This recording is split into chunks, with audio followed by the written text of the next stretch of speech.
നമ്മൾ പുതിയൊരു വീഡിയോയിലേക്ക് എല്ലാവർക്കും സ്വാഗതം. ഇന്ന് സ്കൂൾ പോകുന്ന കുട്ടികൾക്ക് വേണ്ടിയിട്ടുള്ള ഒരു വീഡിയോ ആണ്. കുട്ടികൾക്ക് ലഞ്ച് ബോക്സിൽ എന്താ ഉണ്ടാക്കി കൊടുക്കുക എന്ന് ആലോചിച്ച് നമ്മൾ എപ്പോഴും ചിന്തിച്ച് നിൽക്കാറുണ്ട്. കുട്ടികൾക്ക് എപ്പോഴും ഇന്ന് കൊണ്ടുപോയ ഐറ്റം നാളെ പറ്റില്ല. അങ്ങനെയാണ് കുട്ടികളുടെ സ്ഥിതി. ഇന്നുണ്ടാക്കിയത് നാളെ ഉണ്ടാക്കിയാൽ ചോദിക്കും, ഇന്നും ഇത് തന്നെയാണോ ഉണ്ടാക്കിയത് എന്ന്. വേറെ ഒന്നും ഉണ്ടാക്കാൻ അറിയില്ലേ?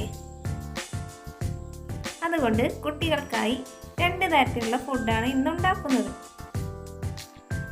വീഡിയോ ഇഷ്ടപ്പെടുകയാണെങ്കിൽ ലൈക്ക് അടിക്കാനും സബ്സ്ക്രൈബ് ചെയ്യാനും മറക്കരുത്. ഇത് കണ്ണിമാങ്ങ വെച്ചുള്ള ഒരു സമ്മന്തിയാണ്.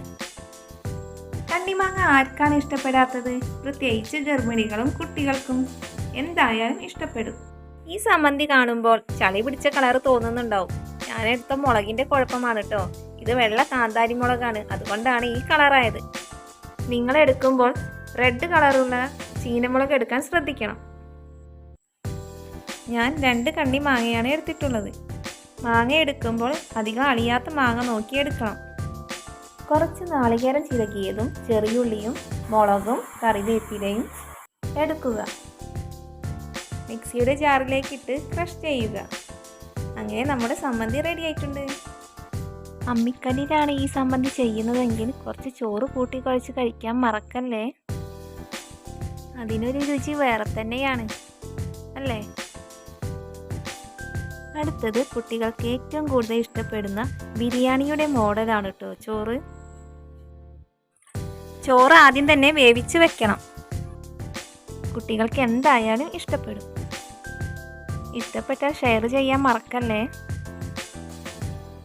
ഇന്ന് ബിരിയാണിയാണോ ഉണ്ടാക്കിയത് എന്ന് എന്തായാലും കുട്ടികൾ ചോദിക്കും. കഴുകി വൃത്തിയാക്കി വെച്ചിരിക്കുന്ന പാൻ ചൂടായി വന്നതിന് ശേഷം കുറച്ച് ഓയിൽ ഒഴിക്കുക. അതിലേക്ക് ഇഞ്ചിയും വെളുത്തുള്ളിയും ചതച്ചത് ഇട്ട് കൊടുക്കുക.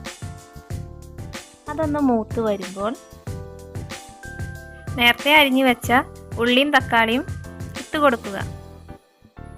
പാകത്തിന് ഉപ്പും ചേർത്ത് വഴറ്റി കൊടുക്കുക.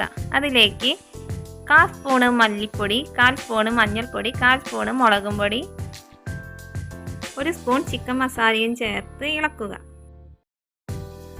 മസാലയൊന്ന് മൂത്ത് വരുമ്പോൾ കുറച്ച് തൈര് ഒഴിച്ച് മല്ലിച്ചപ്പും കറിവേപ്പിലയും ഇട്ട് ഇളക്കുക. അതിലേക്ക് നമ്മൾ നേരത്തെ വേവിച്ച് വെച്ച ചോറ് ഇട്ട് മിക്സ് ചെയ്യുക. അങ്ങനെ നമ്മുടെ ചോറ് റെഡി ആയിട്ടുണ്ട്. ഇതൊരു തവണയെങ്കിലും ഉണ്ടാക്കി നോക്കി നിങ്ങൾ ഫീഡ്ബാക്ക് അറിയിക്കാൻ മറക്കല്ലേ. ഇനി അടുത്ത വീഡിയോയിൽ കാണാം.